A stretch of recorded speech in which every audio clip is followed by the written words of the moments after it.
नमस्कार, जय हिंद, वंदे मातरम। वर्दी से मोहब्बत करने वाले तमाम साथियों का स्वागत करता हूं मैं सर्वेश, आपके अपने चैनल सर्वेश क्लासेज केजीजी पर। जितने भी वर्दी लवर हैं उनका दिल से स्वागत है हमारे चैनल सर्वेश क्लासेज केजीजी पे। ना वैलेंटाइन डे मनाएंगे, ना रोज डे मनाएंगे, ना प्रपोज डे मनाएंगे। अपनी तो माशुका है वर्दी और अपना प्यार का मंजिल है बीपीए बोध गया। ओके साथियों, तो जो उसको जिसको वर्दी पहनना है, कंधे पर डबल स्टार लगाना है, वो सब क्या करे, सर्विस क्लासेज केजीजी के साथ जुड़ जाए। डबल स्टार कंधे पर लगाना है, ओके, और वर्दी पहनकर बीपीए में जाना है। तो अभी वैलेंटाइन वीक चल रहा है, बी इससे दूरी बनाना है, क्योंकि आपको पता है कि 25 फरवरी को आपका एग्जाम है। 25 फरवरी को एग्जाम है और एग्जाम में आपको गाइड करने के लिए आपका भाई सर्वेश आ चुका है। बिहार पुलिस बनने के बाद आपका जीवन का स्तर पूरी तरह से बदल जाएगा। बिहार में नौकरी, और वो भी पुलिस की। भैया रे भैया, दादा हो दादा। अब की बार वर्दी हमार के नारा के साथ रउआ लोगन के छोटा भाई या बड़ा भाई जे समझ ला जुड़ल बानी, और रउआ लोगन के एकदम जबरदस्त तरीका से बिहार दरोगा मुख्य परीक्षा 2024 के खातिर 15 प्रैक्टिस सेट दिल बानी एडुटेरिया के। वह एडुटेरिया के 15 सेट प्रैक्टिस में से एक और दो सेट नंबर रउआ लोगन के करा दिल बानी। आज सेट नंबर 3 के बारी हो, और सेट नंबर 3 पूरा करे वो एकदम दमदार तरीका से। ओके, और ये आपको तो पता है कि एडुटेरिया तो बहाना है। असली में क्या करना है, तो असली में डिस्कशन को इतना डीप से कर जाना है कि एग्जामिनेशन हॉल में यहाँ के आसपास से क्वेश्चन जरूर आएगा, और हम लोग क्या करेंगे, उसको फोड़ डालेंगे साथियों। तो जो भी हमारे चैनल पर नए जुड़े हैं, हाँ बिल्कुल, जो भी नए जुड़े हैं वो चैनल पर बने रहेंगे और वीडियो लाइक सब्सक्राइब जरूर करेंगे। ओके, तो शुरू करें आज का अपना प्यारा क्लास सर्वेश क्लासेस केजीजी।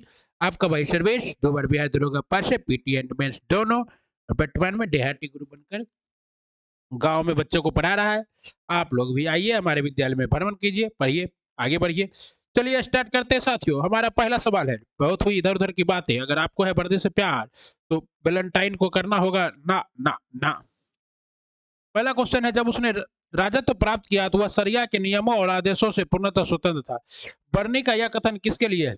कहा जाता है शुरुआत के कुछ सालों तक जो है, यह शासक जिसके बारे में बर्नी ने यह कहा है, वो शुरुआत के कुछ समय तक यह शासक जो था, यह पूरी तरह से क्या था साथियों, तो यह पूरी तरह से अकबर की तरह था, अकबर महान की तरह इसका क्या था, कार्यक्रम था। और ये कोई और नहीं था, ये था पद्मावत के प्यार में पागल अलाउद्दीन खिलजी। अलाई दरवाजा, श्री का मकबरा, ये सब किसने बनवाया? अलाउद्दीन खिलजी ने। और अलाउद्दीन खिलजी जो है, ये खिलजी वंश का द्वितीय शासक था। अलाउद्दीन खिलजी ने सिकंदर ए सानी की उपाधि ली थी। किसकी उपाधि ली थी? सिकंदर ए सानी की उपाधि ली थी। मतलब ये खुद को दूसरा सिकंदर कहता था, और यही कहता था कि मैं क्या हूँ, जिले इलाई हूँ, मतलब ऊपर वाले की परछाई हूँ।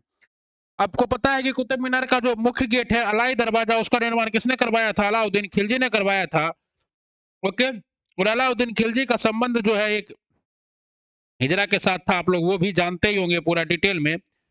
मूवी सभी आदमी देखे होंगे, पद्मावत। ओके, बलबन के बारे में कहा जाता है कि बलबन ने लव एवं रक्त की नीति अपनाई थी। बाजार नियंत्रण प्रणाली भी कौन लाया था? अलाउद्दीन खिलजी। बाजार नियंत्रण, ओके, बाजार नियंत्रण प्रणाली अलाउद्दीन खिलजी। सीरी का किला अलाउद्दीन खिलजी। अलाई दरवाजा अलाउद्दीन खिलजी। ओके, और मोहम्मद तुगलक के बारे में कहा जाता है कि यह पगला बादशाह था, इसने दिल्ली से राजधानी दौलताबाद स्थानांतरित की थी, सांकेतिक मुद्रा चलाया था।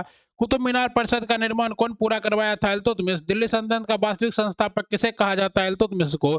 इल्तुतमिश कैसा तुर्क था? तिलवरी तुर्क था। इल्तुतमिश को गुलामों का गुलाम कहा जाता है, क्योंकि ये दिल्ली सल्तनत के पहले शासक कुतुबुद्दीन ऐबक का दामाद और गुलाम था। ओके, अगला सवाल चलते हैं। तो बर्नी ने अलाउद्दीन खिलजी के बारे में कहा था कि वो सरिया के नियमों के आदेश से पूर्णतः स्वतंत्र था, लेकिन बाद में अलाउद्दीन खिलजी बहुत कट्टर हो गया।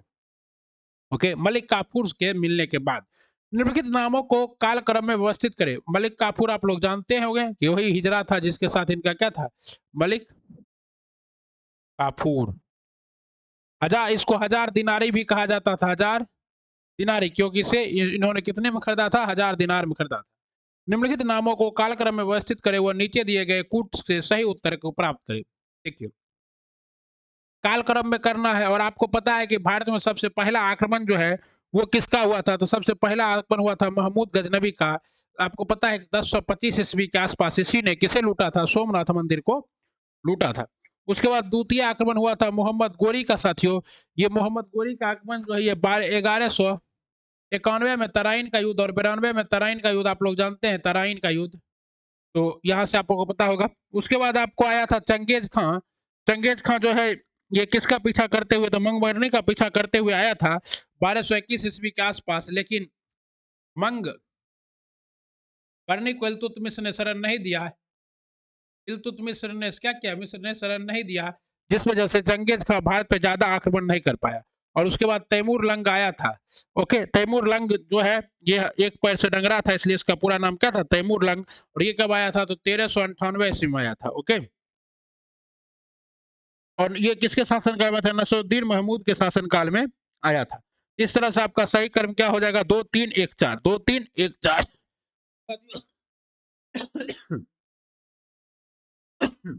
निम्नलिखित में से किस सुल्तान ने बेरोजगारों को रोजगार दिलवाया? देखिए, अभी तो क्या है, रोजगार का ही मारा मारी है। बीपीएससी शिक्षक भर्ती टीआरई 3 आ गया है, उसका भी क्लास आपको करा रहे हैं, क्योंकि अपना तो टीआरई 1 और 2 दोनों क्वालिफाई है। ओके, तो बेरोजगारों को रोजगार दिलवाया किसने? ये दिलवाया था फिरोज शाह तुगलक ने। फिरोज शाह तुगलक को दिल्ली सल्तनत का क्या कहा जाता है? अकबर कहा जाता है। ओके, नहरों का निर्माण सबसे ज्यादा किसने करवाया था? फिरोज शाह तुगलक ने। दीवाने खैरात नामक संस्था की स्थापना किसने करवाया था? फिरोज शाह तुगलक ने। दीवाने खैरात में मुस्लिम लड़कियों और विधवाओं को क्या मिलता था? फ्री का पैसा। रोजगार दफ्तर बनवाया था कौन? फिरोज शाह तुगलक। लेकिन और कुतुब मीनार का आखिरी बार मरम्मत भी कौन करवाया था? फिरोज शाह तुगलक। शेर शाह सूरी के बारे में आप लोग जानते हैं कि 1255 में जो है ये इसका वंश खत्म होता है, सूर वंश। लेकिन 1540 से लेकर 45 तक ये शासन रहता है शेरशाह सूरी। शेरशाह सूरी जो है कहाँ है इसका संबंध है? सासाराम से। और शेरशाह सूरी का मकबरा भी कहाँ है? सासाराम में है, जिसे किसने? कनिंघम ने ताजमहल से ज्यादा खूबसूरत बताया था। मोहम्मद बिन तुगलक के बारे में बता दिया। अलाउद्दीन खिलजी के बारे में भी कुछ बातें बता दिया। मोहम्मद बिन तुगलक ने सांकेतिक मुद्रा जलाया था। निम्नलिखित में से किस हड़प्पा नगर ने नगर दुर्ग और निचले शहरी क्षेत्र में कई बड़े कुंड और जलाशय मिले हैं? मोस्ट इंपोर्टेंट है, ये किसमें मिला है? कुंड और जलाशय का निर्माण जो है धौलावीरा में हुआ है। धौलावीरा कहाँ है? तो कच्छ के पास है। कच्छ के पास कहाँ है? गुजरात में है। ओके, टेराकोटा मिट्टी के बर्तन, मोती, सोने की तांबे, मोहर, लक्षद्वीप आदि। धौलावीरा का पतन मेसोपोटामिया के पतन के साथ जुड़ा हुआ था। आपको पता है कि अभी वर्तमान में अगर आपसे कोई पूछ ले कि मोहनजोदड़ो का सबसे बड़ा नगर, मतलब हड़प्पा सभ्यता का सबसे बड़ा नगर क्या है? तो राखीगढ़ ही है। पहले क्या था? मोहनजोदड़ो था। मोहनजोदड़ो से एक इंपॉर्टेंट चीज मिली थी, वो की थी? कांस्य प्रतिमा। क्या थी? कांस्य प्रतिमा थी। ओके, नर्तकी की। राखीगढ़ी हरियाणा में है। दिल्ली सल्तनत में दीवाने अर्ज विभाग की स्थापना किसने की थी? तो दिल्ली सल्तनत में दीवाने अर्ज विभाग की स्थापना बलबन ने की थी। और दीवाने अर्ज का संबंध जो है ये किससे था? तो ये सैन्य विभाग था। क्या था? सैन्य विभाग था। दीवाने अर्ज कैसा विभाग था? सैन्य विभाग था। और इसका निर्माण किसने करवाया था? बलबन ने करवाया था। बलबन ने एक सैन्य मंत्री मातुदुल्लाह को नियुक्त की। इसका मुख्य कार्य। और बलबन जो है लौह एवं रक्त की नीति अपनाया था। और सिजदा और पाबोस नामक पर सिजदा एवं पाबोस और नवरोज, नवरोज पारसी त्योहार का स्टार्ट कौन करवाया था? बलबन ही करवाया था। ओके साथियों, और लौह एवं रक्त की नीति कौन अपनाता था? लौह एवं रक्त की नीति बलबन ही अपनाता था। इल्तुतमिश के बारे में बता दिए। फिरोज शाह तुगलक, अलाउद्दीन की। कुमारिक कुमारिल भट्ट और प्रभाकर निम्नलिखित में से किस दर्शन के संप्रदाय हैं? तो कुमारिल भट्ट और प्रभाकर जो है ये पूर्व मीमांसा दर्शन के क्या है? संप्रदाय के। कुमारिल भट्ट प्रसिद्ध दार्शनिक थे। वे मीमांसा दर्शन के दो प्रथम समुदाय में एक भट्ट थे। ओके, और आपको पता है कि जो है आजीवक संप्रदाय के संस्थापक कौन थे? मखलीपुत्र गोसाल थे। और द्वैतवाद के संस्थापक कौन थे? शंकराचार्य थे। विशिष्टाद्वैतवाद के संस्थापक कौन थे? रामानुजाचार्य थे। त्वल्कापियम क्या है? तो आपको पता है तमिल में प्राचीन त्वल्कापियम जो है ये पांड्य शासकों के समय में जो क्या हुआ था? पांड्य शासकों के समय में भयंकर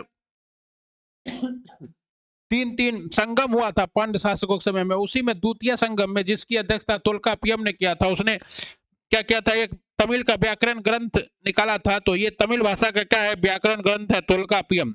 ओके, और इसमें क्या है? प्रत्येक भाग में 9 अध्याय। प्रारंभिक मध्यकालीन भारत में मणिग्रामम और देसी क्या थे, मणिग्रामर और नंद देसी क्या थे, तो भारतीय व्यापार के संघ थे, गिल्ड थे, क्या थे, भारतीय व्यापार के संघ या गिल्ड थे। ओके, मजा आ रहा होगा आपको, उम्मीद करता हूँ वीडियो धांसिंग लग रहा होगा। अगला है, किसने सल्तनत काल में डाक व्यवस्था का विस्तृत विवरण दिया है, तो डाक व्यवस्था का विस्तृत विवरण दिया है इब्ने बतूता। इब्ने बतूता किसके शासन काल में भारत आया था, मोहम्मद बिन तुगलक के शासन काल में भारत आया था।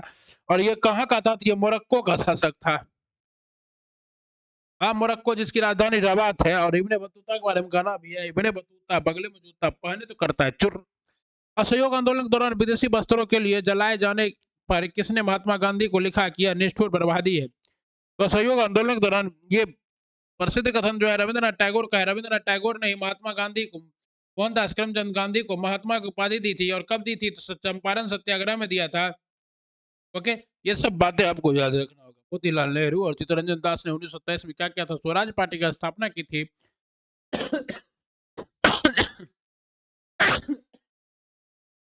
शौकत अली और क्या है, इनायत अली, दो अली बंधु थे जो ने खिलाफत आंदोलन का नेतृत्व किया था। लेकिन में कौन सा हैदराबाद के स्वतंत्र राज्य का संस्थापक था, हैदराबाद के स्वतंत्र राज्य का संस्थापक था चिनकलीज खान, जिसका दूसरा नाम निजाम मुल्क मुल्क भी था। और 17 अक्टूबर 1724 में इसने सुकरखेड़ा के युद्ध में किससे पराजित हुआ था, तो ये पराजित हो गया था आपको बाजीराव प्रथम से।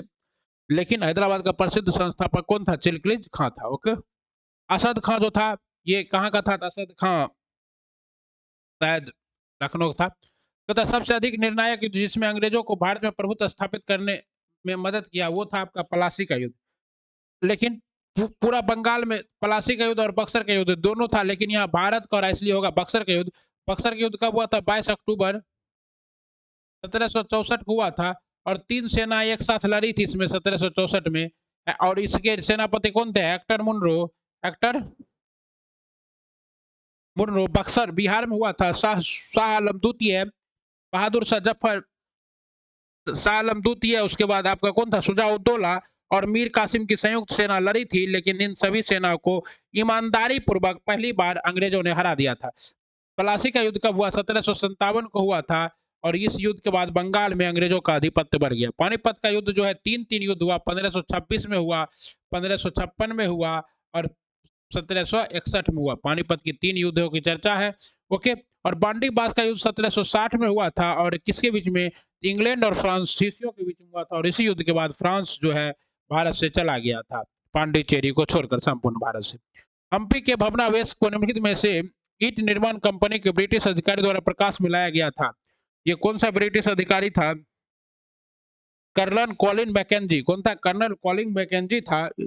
हम्पी के भग्नावशेष को ईट निर्माण कंपनी के अधिकारी द्वारा कर्नल मैकेंजी के द्वारा लाया गया था। ओके, विलियम जेम्स प्रिंसेस के द्वारा आप जानते हैं 1837 में किसका, तो अकबर का, सॉरी अशोक का शिलालेख पढ़ा गया था 1837 में जेम्स प्रिंसेस के द्वारा। ये सब आपको पता है। निम्न में से कौन एक सही सुमेलित नहीं है, महात्मा गांधी। अब महात्मा गांधी तो यंग इंडिया लिखे थे, महात्मा गांधी यंग इंडिया लिखे थे। और बाल गंगाधर तिलक ने क्या लिखा था साथियों, तो बाल गंगाधर तिलक ने केसरी। एनी बेसेंट ने क्या लिखा था, कॉमनवेल्थ। और बी आर अम्बेडकर ने लिखा था मूक नायक। तो कहता है इनमें से कौन एक सही सुमेलित नहीं है, तो 3 सही सुमेलित नहीं है। तो इसका जवाब क्या है, गड़बड़ दे दिया है। पर कोई बात नहीं, इसमें क्वेश्चन होना चाहिए तो निम्न में कौन सुमेलित है, तो सुमेलित कहता तो आपका एकमात्र सुमेलित कौन है आपका, वो एकमात्र सुमेलित है आपका एनी बेसेंट, कॉमनवेल्थ और ये न्यू इंडिया। न्यू इंडिया नामक 2 पत्रिका का संपादन किसने किया था, एनी बेसेंट। एनी बेसेंट कहाँ की थी, आयरलैंड की थी। और 1917 में इसने क्या किया था साथियों, संस्था का स्थापना किया था, ये होम रूल लीग की स्थापना की थी एनी बेसेंट। और तिलक जी भी होम रूल लीग के संस्थापक थे। बहिष्कृत भारत के संस्थापक भीमराव अम्बेडकर थे। हरिजन, यंग इंडिया, नवजीवन, ये सब के प्रकाशक कौन थे, महात्मा गांधी थे। पिछड़े वर्गों का उत्थान किसका मुख्य कार्यक्रम था, पिछड़े वर्गों का उत्थान जो है सत्य शोधक समाज, जिसका निर्माण किसने किया था, ज्योतिबा फुले ने किया था, इसका मुख्य काम था। और ये कब हुआ था, 1873 में इसकी स्थापना की गई थी, सत्य शोधक समाज की ज्योतिबा फुले के द्वारा, महाराष्ट्र में। ओके, बाकी आप प्रार्थना समाज जानते हैं, आत्माराम पांडुरंग ने। आर्य समाज 1875 में किसने, स्वामी दयानंद सरस्वती ने। रामकृष्ण मिशन आनंद की स्थापना 1896 के आसपास किसने, विवेकानंद ने किया था। निम्नलिखित में से किस पहाड़ी पर पूर्वी घाट पश्चिमी घाट से मिलता है, ये बच्चा जानता है। पूर्वी घाट और पश्चिमी घाट के मिलन बिंदु है नीलगिरी की पहाड़ी। इसे नीलगिरी की पहाड़ इसलिए कहा जाता है क्योंकि यहाँ 12 वर्ष में एक बार खिलने वाला फूल नील कुंजरी का फूल खिलता है। ओके, निम्नलिखित में से कौन सम्मिलित नहीं है? असम, असम को शिलोंग, असम क्या है? शिलोंग है। असम की राजधानी है दिसपुर, ये गलत है। मिजोरम, मेघालय की राजधानी कोहिमा नहीं है। मेघालय की राजधानी क्या है साथियों? तो शिलोंग है, तो ये भी गलत है। कोहिमा किसकी राजधानी है? नागालैंड की। नागालैंड की राजधानी गुवाहाटी, ये भी गलत है। नागालैंड की राजधानी तो कोहिमा है। मेघालय की राजधानी क्या है? शिलोंग है, ये इधर दिया हुआ है सो। और मिजोरम एक ऐसा सही है जिसकी राजधानी क्या है? आइजोल है। मिजोरम की राजधानी क्या है? आइजोल। बहुत अच्छा, ये सेवन सिस्टर के राज्य हैं। बिहार में सर्वाधिक वर्षा वाला जिला कौन सा है? बच्चा बच्चा जानता है कि बिहार में सर्वाधिक वर्षा कहाँ होता है? किशनगंज में होता है। 2019 के चुनाव में किशनगंज से ही बीजेपी को जीत नहीं मिली थी। ओके, तथा चीनी उद्योग से संबंधित निम्नलिखित कथनों में से क्या सही है? विश्व में चीनी उत्पादन में भारत का हिस्सा क्या है? 20% से अधिक।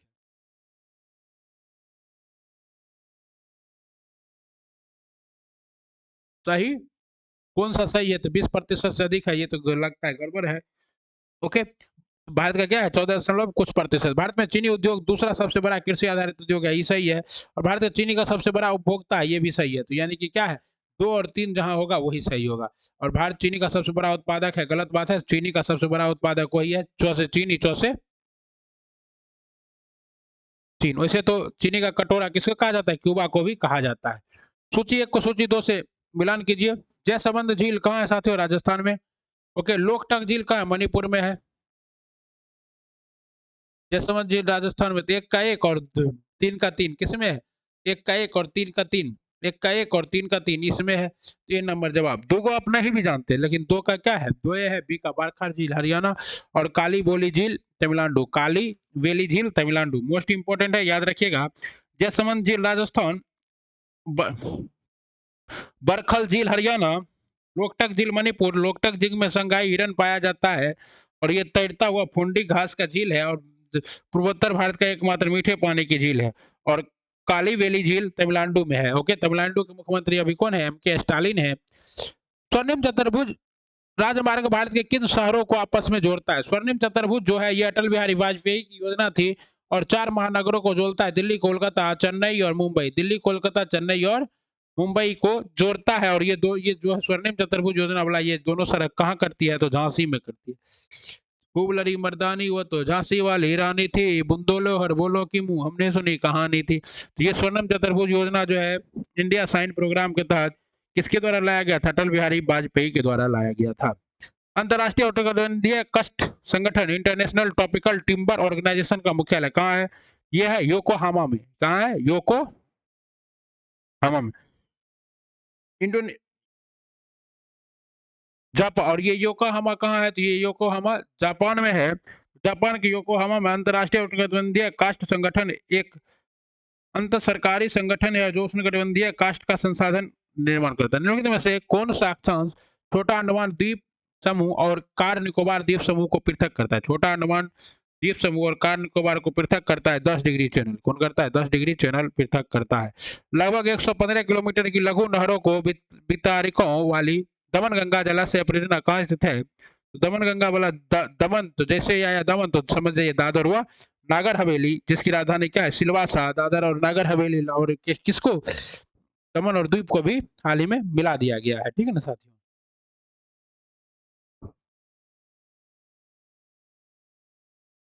अगला सवाल है, निम्न में से कौन सा एक वर्ष 2011 की जनगणना के अनुसार राज्य के का उसकी न्यूनतम जनसंख्या घनत्व के आधार पर सही अनुक्रम है? तो सबसे कम जनसंख्या घनत्व कहाँ का है? अरुणाचल प्रदेश का है। ठीक है? उसके बाद मिजोरम है और सिक्किम है। अरुणाचल प्रदेश, मिजोरम और सिक्किम। ठीक है ना? सूची 1 का सूची 2 से सुमेलित कीजिए तथा सूचियों से नीचे दिए कूट का उत्तर दीजिए। कॉफी बोर्ड का मुख्यालय कहाँ? बेंगलुरु, सही है। रबर बोर्ड गंटूर, सही है। चाय बोर्ड कोट्यम। तंबाकू बोर्ड कोलकाता, तंबाकू बोर्ड कोलकाता नहीं है। तंबाकू बोर्ड जो है ये गंटूर में है। ओके, लेकिन कॉफी बोर्ड बेंगलुरु सही है। रबर बोर्ड जो है ये कहाँ है? तो ये चाय बोर्ड का मुख्यालय कहाँ है? चाय बोर्ड का मुख्यालय है साथियों कोलकाता में और रबर बोर्ड का मुख्यालय है कोट्टायम में। ओके, तो इस तरह से आपका सही जवाब क्या होगा साथियों? आपका सही जवाब होगा बी। बताए प्रबल भित्तियों की, तो याद रखिएगा कॉफी बोर्ड का मुख्यालय बेंगलुरु, रबर बोर्ड का मुख्यालय गंटूर, चाय बोर्ड का मुख्यालय कोलकाता और तंबाकू बोर्ड का मुख्यालय कहाँ है? तंबाकू बोर्ड का मुख्यालय गंटूर। प्रबल भित्तियों की वृद्धि के विषय में निम्नलिखित कथनों में कौन सा एक सही नहीं है? प्रबल भित्ति, आपको पता है कि हम लोगों का जो अंडमान द्वीप समूह है वो भी प्रबल भित्ति का ही उदाहरण है। प्रबल और अम्लीय जल में प्रचुरता सूख सकते हैं, यही ये तो गड़बड़ है, पहले गलत मिल गया। इसमें 23 डिग्री सेल्सियस से 25 डिग्री सेल्सियस के बीच उष्ण जल की आवश्यकता होती है, सही है। इसे छिछली लवणीय जल की आवश्यकता होती है, सही है। इसका प्रकाश संश्लेषण में सहायता के लिए प्रचुर मात्रा में सूर्य की, ये सही है। और ये जो प्रबाल है ये शैवाल और कवक का क्या होता है? सिम्बायोसिस होता है, किसका? शैवाल प्लस कवक का सिम्बायोसिस से बनता है। ओके, दक्षिण अमेरिका में मध्य अक्षांशीय घास के मैदान का नाम क्या है? दक्षिण अमेरिका में मध्य अक्षांशीय घास के मैदान का नाम है साथियों पंपास। क्या नाम है?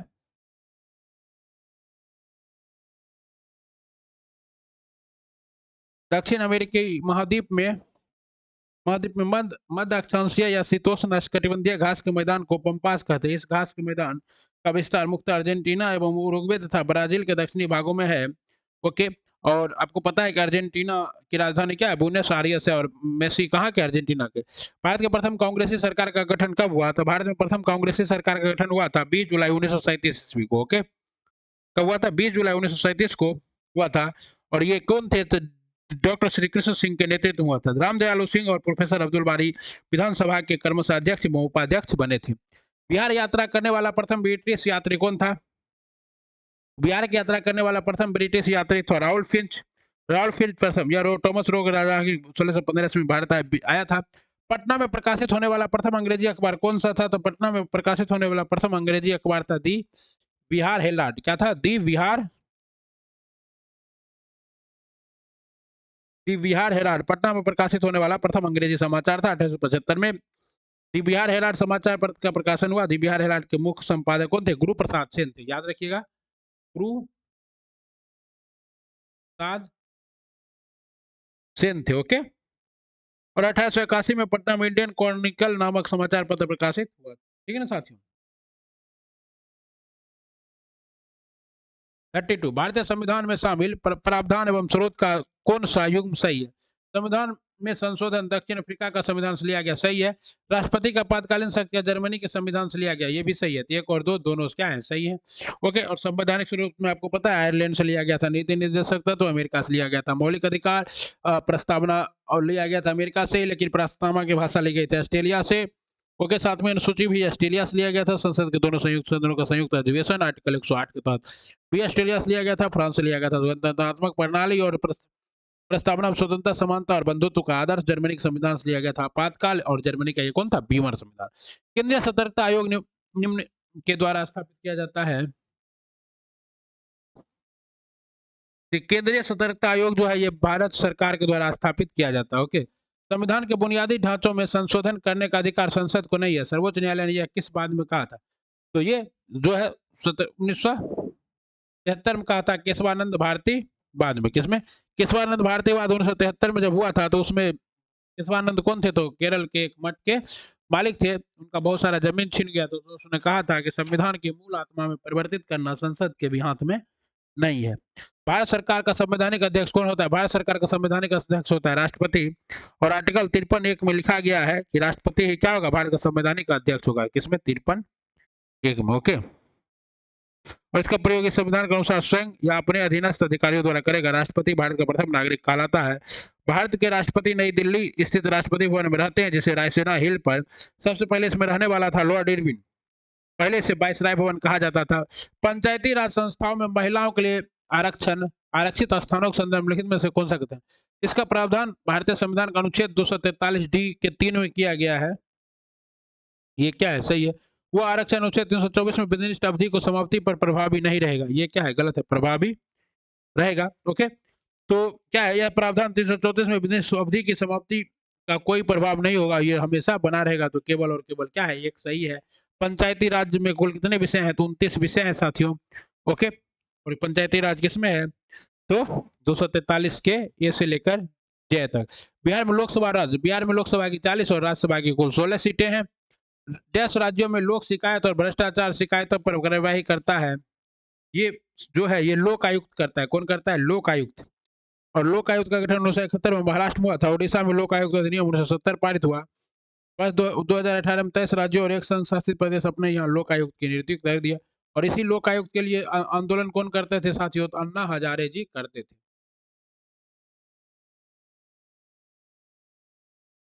अगला है आपका कि अगला है 42वां संविधान संशोधन द्वारा संविधान के किस अनुच्छेद में मौलिक कर्तव्य जोड़ा गया? तो 50 के 51 के क में मौलिक कर्तव्य जोड़ा गया। और ये सरदार स्वर्ण सिंह समिति की संस्तुति पर जोड़ा गया था। और कुल अभी वर्तमान में मौलिक कर्तव्य 11 हैं, लेकिन 11वां मौलिक कर्तव्य जो है 86वां संविधान संशोधन 2002 में जोड़ा गया था, शिक्षा का मूल अधिकार। ओके साथियों, आप लोग याद रखिएगा मौलिक अधिकार कितने थे उस समय? 10 से, ठीक है ना। और 42वां संविधान संशोधन 1976 के द्वारा सरदार स्वर्ण सिंह 1976 में इंदिरा गांधी के द्वारा जोड़ा गया था। ओके, महबूब मेरे मेरे चलिए अगला, बच्चों के निःशुल्क और अनिवार्य शिक्षा का अधिकार आरटीआई अधिनियम डैश में लागू और संचालित हुआ था। अनिवार्य एवं तो ये आरटीआई राइट टू एजुकेशन जो है ये 2010 में लागू और संचालित हुआ। लेकिन अगर कहेगा कि आया कब, तो 2009 में ही आया था। 2 दिसंबर 2006 संविधान के 86वां संविधान संशोधन द्वारा इसके अनुच्छेद 21 के एक तहत शिक्षा को मौलिक अधिकार बनाया गया था, लेकिन पूरी तरह से लागू हुआ 2010। भारतीय संघीय व्यवस्था किस देश से अपनाया गया है? भारतीय संघीय व्यवस्था कनाडा से अपनाया गया। वो बात अलग है कि कनाडा से भी हमारा जो है रिश्ते कुछ अच्छे नहीं चल रहे हैं, पर क्या करें,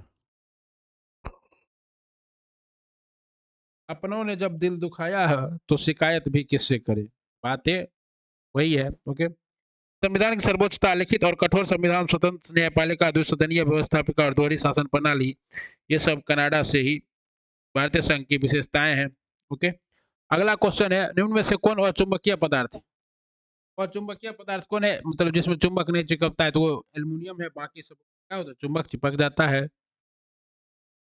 एंथ्रेक्स रोग किसके कारण होता है? एंथ्रेक्स रोग जो है ये जीवाणु के कारण होता है। ये किसमें होता है? जीव जंतु में होता है, गाय भैंस बकरी में होता है, और इसे खुरपक्का रोग भी कहते हैं।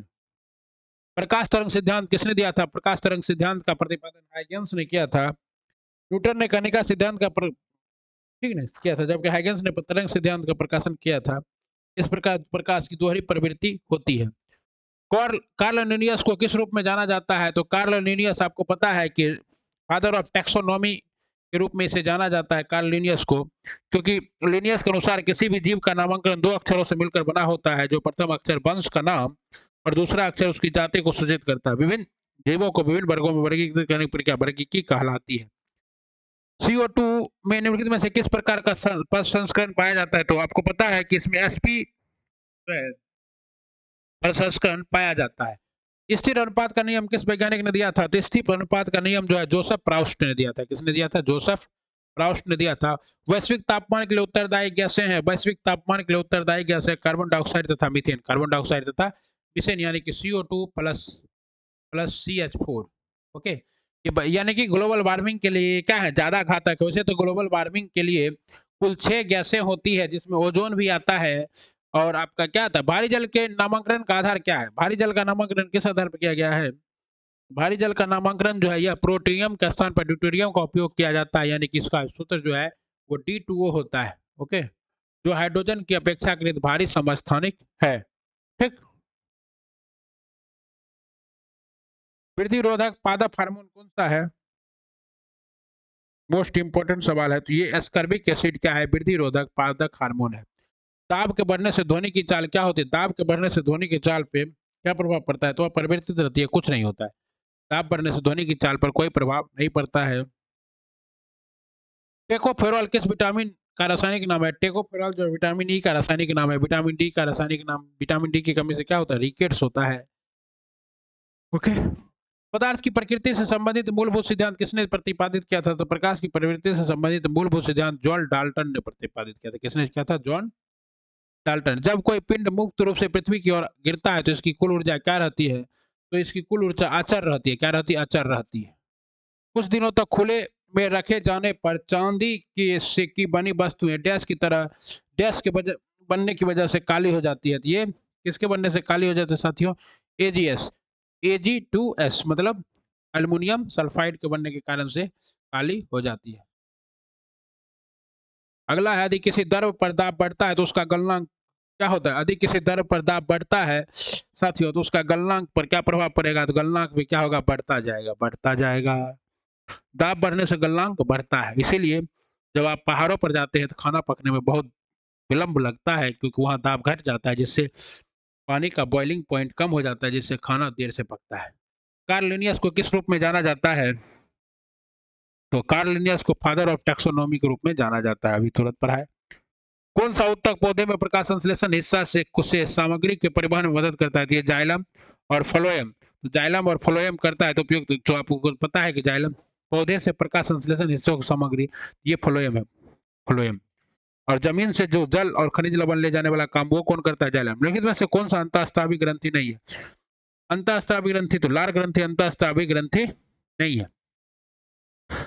अंतःस्रावी नलिक वायु के जो अपने उत्पाद हार्मोन को सीधे रक्त में स्रावित करते हैं उसे क्या कहते हैं? अंतःस्रावी ग्रंथि। लार ग्रंथि एवं बहिर्स्रावी ग्रंथि है, जिसका अर्थ है उत्पादित स्राव को नलिकाओं के माध्यम से आसान बाहरी तांत्रिक। ओके,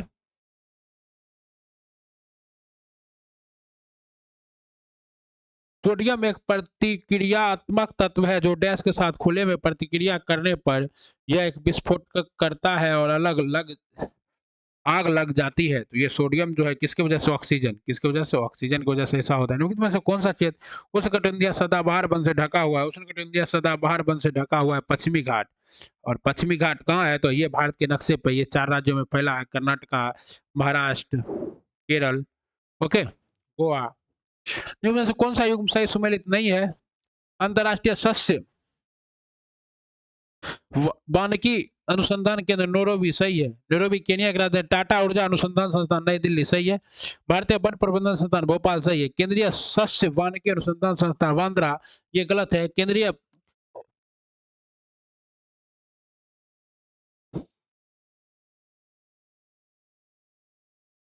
कृषि वानिकी अनुसंधान संस्थान उत्तर प्रदेश के झांसी में। और इंदिरा गांधी राष्ट्रीय वन अकादमी देहरादून में है और भारतीय वन प्रबंधन संस्थान भोपाल मध्य प्रदेश में है। तो ये आपका बांदा वाला ये सही सुमेलित नहीं है। पत्तियों में एक वर्णक होता है जो डैश कहलाता है। पत्तियों में एक वर्णक होता है जो क्लोरोफिल कहलाता है, जिसकी वजह से पत्तियों का रंग क्या होता है? हरा होता है, और यही पत्तियों में प्रकाश संश्लेषण में मददगार होता है। अम्ल वर्षा किनके द्वारा होने वाले परमाणु पर्यावरण प्रदूषण के कारण होती है? तो अम्ल वर्षा जो है ये नाइट्रोजन ऑक्साइड और सल्फर डाइऑक्साइड के कारण होता है। ठीक है ना साथियों? निम्न में से कौन सा एक युग्म सही सुमेलित नहीं है? मुकाविका। मुकाविका क्या है साथियों? तो मुकाविका सही सुमेलित है, कर्नाटक राज्य में है। डलमा वन्य जीव अभ्यारण्य कहाँ है? झारखंड में। सही सुमेलित है। नेयर छत्तीसगढ़ में है, ये सही सुमेलित नहीं है। तो नेयर है कहाँ साथियों? तो नेयर जो है ये केरल में। कहाँ है? केरल में। और कांटी गांव गोवा, ये सभी सुमेलित है और ये सही सुमेलित नहीं है। तो याद रखिएगा, नेयर कहाँ है? केरल में है। कैमूर और वाल्मीकि टाइगर रिजर्व कहाँ है? बिहार में है। पलामू वेतला कहाँ है? झारखंड में है। भगवान महावीर कहाँ है? गोवा में है। पाखुई अरुणाचल प्रदेश। बंद अर्थव्यवस्था वह अर्थव्यवस्था है जिसमें आयात और ना तो निर्यात हो और ना ही आयात हो, उसे क्या कहते हैं? बंद अर्थव्यवस्था। मोडभेद संशोधित मूल्य वर्धित कर का संबंध किससे है? तो मोडभेद संशोधित मूल्य वर्धित कर का संबंध किससे? बिक्री कर से। किससे? बिक्री कर से है। मोहब्बत। गरीबी हटाओ का नारा किस पंचवर्षीय योजना में दिया गया? गरीबी हटाओ का नारा पांचवी पंचवर्षीय योजना में दिया गया था। और ये पांचवी पंचवर्षीय योजना का कार्यकाल 1974 से लेकर 78 तक था। तो कहिएगा सर 5 साल तो आने, तो मोरारजी देसाई की सरकार बनी थी, उन्होंने इसे हटा दिया था और रोलिंग प्लान ले आए थे।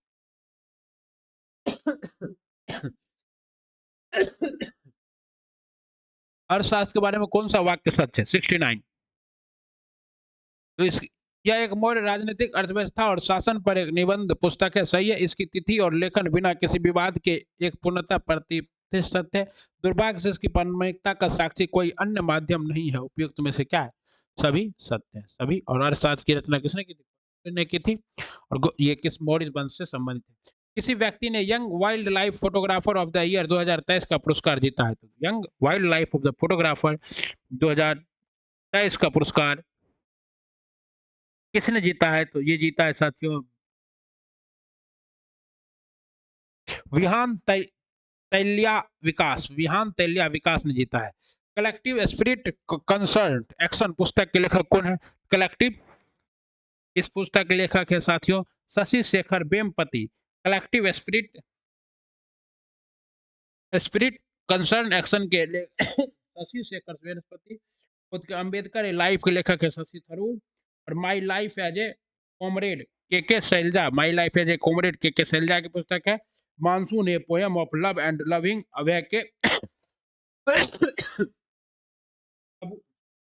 अबुआ आवास योजना किस राज्य या केंद्र शासित प्रदेश द्वारा शुरू किया गया है? तो अबुआ आवास योजना जो है ये झारखंड के द्वारा शुरू किया गया। झारखंड के मुख्यमंत्री अभी कौन बन गए? चंपई सोरेन, चंपई सोरेन। ओके, लगा के 21वां एशियाई खेल 2023 का आयोजन कहाँ किया गया? 21वां एशियाई खेल 2023 का आयोजन दोहा में किया गया। ये कहाँ की राजधानी है? कतर की राजधानी दोहा में है। ओके, 20वां किया गया था नगोया में और 22वां किया जाएगा रियाद सऊदी अरब में 2034 में। ये कहाँ किया जाएगा? अगला 22वां वो कहा किया जाएगा साथियों आपका एशियाई खेल कतर में। तो ये 21वां यहाँ होगा, 20वां कहाँ होगा? तो 20वां होगा जापान में, 20वां जापान में, 21वां यहाँ और 22वां कहाँ होगा? तो यहाँ होगा। और 22वां कब होगा? तो 2036 में होगा। ओके साथियों, 2034 में, सॉरी।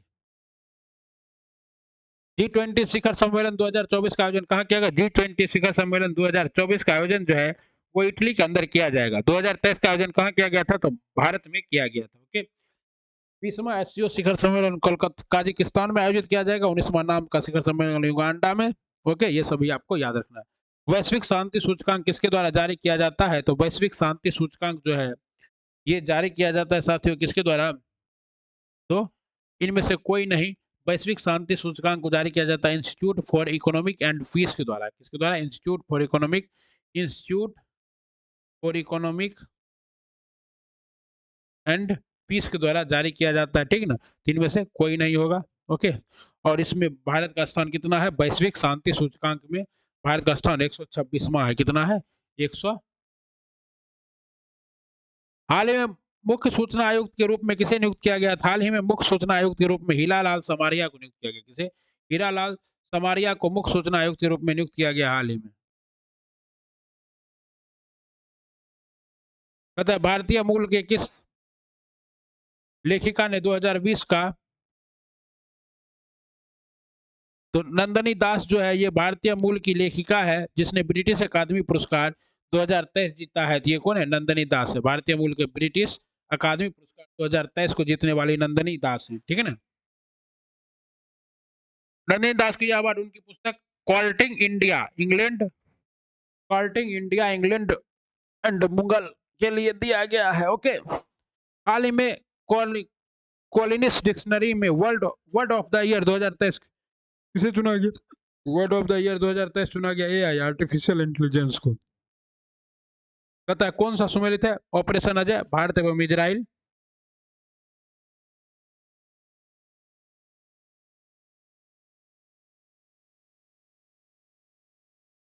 तो भारत सरकार के द्वारा इजराइल में फंसे भारतीयों को बाहर निकालने के लिए ऑपरेशन अजय चलाया गया। ओके, ऑपरेशन सजग भारत एवं सूडान, ये गलत है। ऑपरेशन सजग जो है भारतीय तटरक्षक बल द्वारा पश्चिमी समुद्र तट पर तटीय सुरक्षा अभ्यास ऑपरेशन सजग का आयोजन किया गया था। ये भारत और सूडान नहीं है बल्कि ये कहाँ है? हिंद महासागर में भारतीय नौसेना द्वारा सागर में बचा। और ऑपरेशन करुणा जो है भारत और म्यांमार और ऑपरेशन करूल सीबीआई के द्वारा चलाया गया था। यही क्या है आपका? गलत है। भारत सरकार ने कब तक सेमीकंडक्टर रिसर्च सेंटर की स्थापना का लक्ष्य रखा है?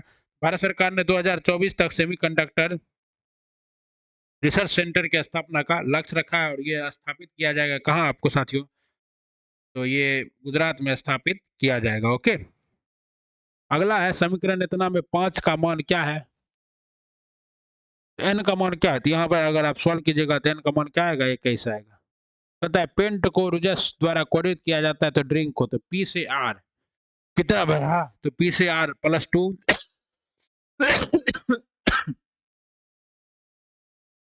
फिर क्या है?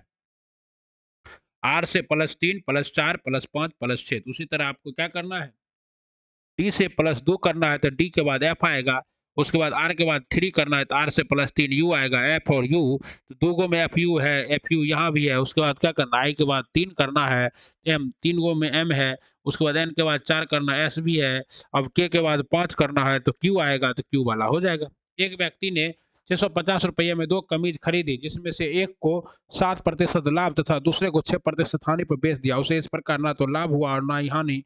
कमीजों का क्रय मूल्य क्रमशः था, तो 300 और 350। आप लोग बना लीजिएगा, हल्का सवाल है। किस नगर की 3 लाख की जनसंख्या में 1,80,000 पुरुष हैं, 50% जनसंख्या साक्षर है, यदि 70% पुरुष साक्षर हैं तो साक्षर महिलाओं की संख्या कितनी है? अब 3 लाख में 1.5 लाख साक्षर है, लेकिन 1.5 लाख में से आपको 1,80,000 का 70% निकाल के घटा देना होगा, उतना क्या होगी, महिलाएं साक्षर। यदि एक आयत की लंबाई 20% बढ़ा दी जाती है तो उसकी चौड़ाई 20% घटा। देखिए, लंबाई है 20% बढ़ा दिया गया, चौड़ाई 20% घटा दिया गया, तो +20 -20 और प्लस गुना माइनस माइनस 20 संगा 400/4 कट दे, कट गया -4, तो -4% क्या होगा, घटेगा। ओके साथियों, वीडियो क्लास सब्सक्राइब कर दीजिए, प्लीज कर दीजिए भाई। 10 तथा 20 के मध्य की एक रूढ़ संख्या x, उसके अंकों में उलटफेर के उपरांत भी उसके मान में कोई परिवर्तन नहीं होता है, तो उस संख्या का वर्ग क्या होगा, तो उस संख्या का वर्ग होगा 121। 5, 16, 29, 46, 65, 88, 177। इसमें सही क्या होगा, तो इसमें सही होगा डी, 117। समीकरण 1/x-3 -1/x+5 बराबर 1/6 में x का मान क्या है? इसमें x का मान है a 7 और -9। यदि x और y एवं z एक काम को क्रमशः 12, 15 तथा 18 दिनों में पूरा कर दे, तीनों में करेगा 12, 15 और 18 का क्या निकालना है, एलसीएम निकाल लीजिए। कितना हो जाएगा, 180। अब 180 है तो इससे भाग दे देंगे, 15, 12 और 10 आएगा, 180/15 + 12 + 10। अब इसे काटिएगा तो कितना आएगा, 180/37 बराबर 4 होल 32/37, 4 होल 32/37, ये सही जवाब है। ए की आय बी की आय से 20% अधिक है और सी की आय ए तथा बी की कुल आय से 55% कम है। सी की आय ए की आय से कितने प्रतिशत कम है? मोहब्बत, मोहब्बत, इसका सही जवाब क्या होगा, 17.5%। बड़ा सवाल है, बनाने में टाइम लगेगा। आप लोग तो पूरा वीडियो देखते नहीं है, वाचिंग टाइम बहुत कम ही रहता है। यदि n को 7 से विभाजित किया जाए तो शेषफल 4 आता है। यदि 3n+1 को 7 से विभाजित किया जाए तो शेषफल क्या आएगा साथियों, तो शेषफल 6 आएगा। पर इसमें आकृति में विचार कीजिए, उस संख्या को ज्ञात कीजिए जो तीनों आकृतियों में निहित है। तीनों आकृतियों में क्या निहित है साथियों, तो 4 तीनों आकृतियों में निहित है।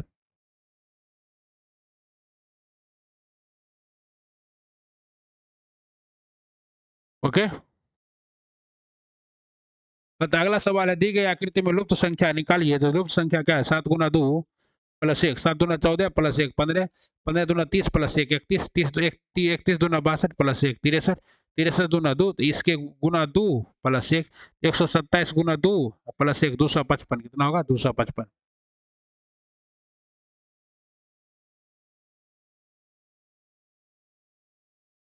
5% वार्षिक ब्याज की दर से 3 वर्ष में 8,000 रुपये के चक्रवृद्धि ब्याज तथा साधारण ब्याज का अंतर कितना होगा? तो कोई दिक्कत नहीं है, चक्रवृद्धि ब्याज और साधारण ब्याज का अंतर निकालना है तो आप दोनों निकाल के क्या कर दीजिए, घटा दीजिएगा, 61 रुपया अंतर आ जाएगा। एक कमरा जिसकी लंबाई 12 मीटर, चौड़ाई 9 मीटर एवं ऊंचाई 8 मीटर में रखे जाने से खंभे, इसका रूट अंडर 12 गुना 9 गुना 8 कर देना है। ओके, रूट निकालिएगा, आएगा 17 मीटर आंसर। ए डी से नाटा है परंतु सी से लंबा है, डी बी से नाटा है परंतु ए से लंबा है। इस तरह के सवाल को आराम से आप लोग बना लीजिएगा। इसका जवाब क्या होगा, सी, बी और डी। ओके, बताइए, एक फुट ए और बी हॉकी और फुटबॉल खेलते हैं, बी और सी क्रिकेट और फुटबॉल खेलते हैं, सी और ई क्रिकेट और वॉलीबॉल खेलते हैं, डी और ई टेनिस खेलते हैं, ए और सी वॉलीबॉल और फुटबॉल खेलते हैं, ए और डी हॉकी और फुटबॉल खेलते हैं, कौन हॉकी और फुटबॉल और टेनिस तीनों खेलेगा? तो ये तीनों खेलने वाला एकमात्र शख्स है, वो डी है। कहते हैं दो संख्या 5:6 के अनुपात में यदि दोनों संख्या में 8 घटा दिया जाए तो अनुपात 4:5 का हो जाएगा। तो अनुपात में अंतर 1 का है, घटाओ 1 का है, जबकि घटता कितना है, 8 घटता है, तो संख्याएं होगी 8 पंजे 40 और अच्छक 48, 40 और 48, 40 और यदि किसी निश्चित कोड को अलमीरा को इतना लिखा जाता है तो 10 ये क्या है, मैंने +1 +2 +3 +4 +5 +6 +7 वही तो कर रहा है। यहाँ भी D+1 D से 1 बनाइएगा तो यहाँ C होगा, फिर N से 1 बनाइएगा N MNO CLOSG, जिसका सही जवाब क्या होगा साथियों, C होगा, CLOSGOL। एक साइकिल का पहिया 44 किलोमीटर में 5000 चक्कर पूरे करते हैं तो पहिए की त्रिज्या क्या है, 44 किलोमीटर में 5000 चक्कर में पूरे करती है। तो यहाँ आपको पता है 2 पाई आर बराबर, तो 2 पाई आर गुना 5000 चक्कर बराबर 44,000। अब ये 2 पाई आर बराबर 44,000 किलोमीटर बटे 5000 काट दीजिए, 44/5। अब आर बराबर क्या होगा, 44/5 गुना 2 पाई, तो 2 पाई का मान क्या होगा गुना 44/7, तो यहाँ 7/44, 44 का लेवल कट गया, 7/5, 7/5 का मान कितना आएगा, वही 140 सेंटीमीटर आंसर दे रहा है। ठीक है ना, चलिए इसी तरह से सॉल्व करना था। अब हम लोग जल्दी मिलेंगे आपको इसके साथ साथियों सेट 3 के साथ, ठीक है ना, सेट 4 के साथ आपसे जल्दी मुलाकात होगी। तब तक आप लोग बढ़ते रहिए, अपना ख्याल रखिए, हंसते रहिए, मुस्कुराते रहिए और सर्विस क्लासेस केजीजी को के वीडियो को लाइक सब्सक्राइब और शेयर करते रहिए। ठीक है ना साथियों, धन्यवाद। वंदे मातरम, श्री शिवाय नमस्तुभ्यम। आप लोग जब पढ़ते हैं तो अच्छा लगता है कि आप लोग पढ़ाई जारी रखे हैं, सर्विस क्लासेस केजीजी के साथ जुड़े हुए हैं, वर्दी से मोहब्बत है। मिलते हैं अगले वीडियो में, तब तक अपना ख्याल रखिए, पढ़ते रहिए, बढ़ते रहिए, वर्दी आपकी होगी क्योंकि आप देख रहे हैं service classes KGG. Please like subscribe and share. धन्यवाद, श्री शिवाय नमस्तुभ्यम।